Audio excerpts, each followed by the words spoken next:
kwakho inyani kukwenza ube netyala lokulungisa indlela for abangayaziyo inyani.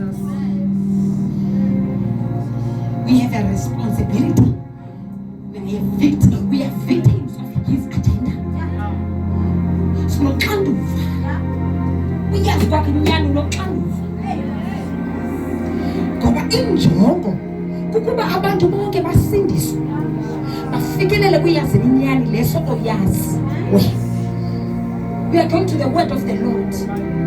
Kodwa khona into ehlupha yabehlizweni edilizali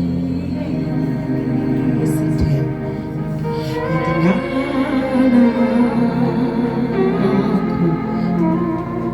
Thixo Nkosi inyayiso kuze zonke inhlanga